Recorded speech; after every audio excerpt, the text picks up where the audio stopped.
그래서 가끔 할아버지나 할머니가 돌아가셔서 부모님들이 다 상속 포기를 했는데 느닷없이 나에게 빚이 넘어왔어요. 어떻게 해야 하나요? 이렇게 물으시는 분들이 있는데요.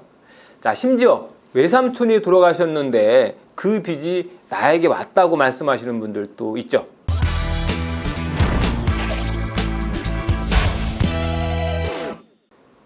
안녕하세요. 김신철 변호사입니다.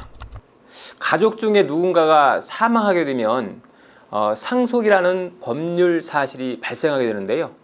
자, 그런데 이 상속의 경우에 망인에게 빚이 많은 경우가 있죠. 이런 때는 유족들이 상속을 포기하거나 또 한정적으로 상속을 승인해야 되겠는데요. 자, 그런데 이렇게 나는 분명히 빚이 많아서 상속을 포기했는데 나 때문에 다른 식구들이 피해보는 사례가 있는데요. 그래서 오늘은 이 상속 포기를 깔끔하게 마무리 짓는 방법을 알아보겠습니다. 이 상속법을 보면 이 상속 순위와 상속 범위를 정해놓고 있는데요.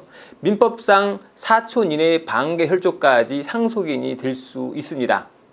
상속의 순위는 쉽게 말해서 촌수가 가까운 순서대로 이 상속 순위가 정해지는데요.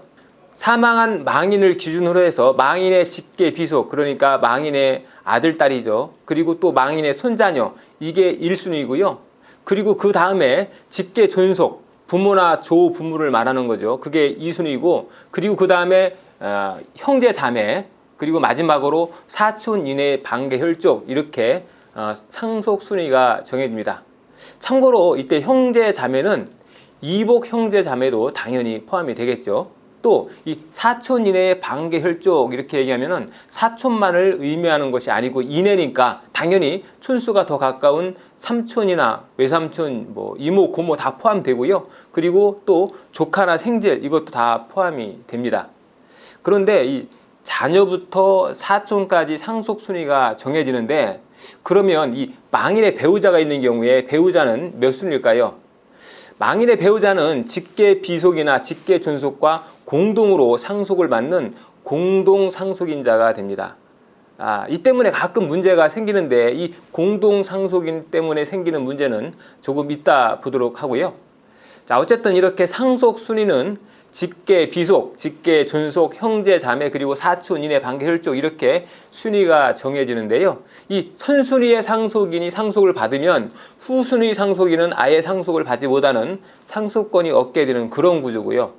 자, 그러면 만약에 1순위 상속인들, 그러니까 돌아가신 분의 배우자나 자녀들이 공동 상속을 받게 되는데 이 배우자나 자녀들이 상속을 포기하게 되면 그 절차가 끝나는 걸까요? 그렇진 않습니다. 앞서 말씀드린 선순위 상속인이 상속을 포기하면 그 다음 순위 상속인에게 상속권이 계속 이어지게 되는데요. 자, 예를 들어서 할아버지가 돌아가시게 되면 할머니, 그러니까 할아버지의 배우자인 할머니 그리고 할아버지의 자녀들인 부모님이 상속권자가 되겠죠. 그런데 이분들이 상속 포기를 하게 되면 어떻게 되냐? 그 다음으로 손자녀인 내가 상속인이 된다라고 하는 거죠. 그래서 가끔 할아버지나 할머니가 돌아가셔서 부모님들이 다 상속 포기를 했는데 느닷없이 나에게 빚이 넘어왔어요. 어떻게 해야 하나요? 이렇게 물으시는 분들이 있는데요. 자, 심지어 외삼촌이 돌아가셨는데 그 빚이 나에게 왔다고 말씀하시는 분들도 있죠.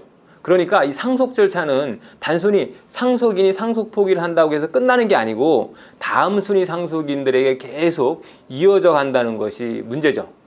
자, 그러면 어떻게 해야 이 빚의 상속고리를 끊을 수가 있을까요? 정답은 상속인들 중에 누군가가 한정 승인을 해야 된다는 겁니다. 한정 승인은 피상속인, 즉 망인의 그 상속재산 범위 내에서만 그 채무를 상속받는다 하는 그런 제도인데요. 쉽게 말해서 상속된 채무가 아무리 많아도 상속재산을 초과해서는 그 초과되는 빚의 부분은 부담하지 않는 조건으로 상속을 승인한다는 거죠. 그래서 보통 1순위 상속권자들이 한정 승인을 해서 거기서 상속을 끝내게 되는데요. 이 한정 승인을 하면 비록 한정적으로 승인하는 것이긴 하지만 승인은 승인이기 때문에 상속인이 여기서 확정이 되는 거죠. 그래서 그 뒤에 후순위 상속인들에게는 더 이상 상속이 넘어가지 않게 되는 거죠. 참고로 이때 진짜 주의하실 게 있는데요.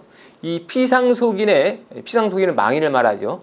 피상속인의 배우자는 한정 승인이 아니라 상속 포기를 해야 한다는 겁니다. 아까 이 배우자는 직계 비속이나 또는 직계 존속과 공동 상속인이 된다라고 말씀을 드렸는데요. 그래서 직계 비속인 자녀가 상속을 포기하고 망인의 배우자가 한정 승인을 하게 되면 이 망인의 배우자 혼자 한정 승인하는 거로 끝나는 게 아니고 그 다음 순위 상속인, 그러니까 이 손자녀나 또는 망인의 부모, 이분들과 이 배우자가 다시 공동 상속인이 되어버린다 하는 거죠. 자, 이게 좀 이해하기가 어려울 텐데요. 자, 쉽게 말하면 한정 승인 절차에서 이 배우자는 논외로 치고 1순위 상속인들, 즉 자녀들 중에 한 명이 한정 승인을 받으면 된다라고 이렇게 기억하시면 되겠습니다. 그러면 망인의 채무에 대한 상속의 고리는 끊어진다는 거죠. 오늘은 상속 포기와 한정 승인에 대해서 알아봤습니다. 김신철 변호사였습니다. 감사합니다.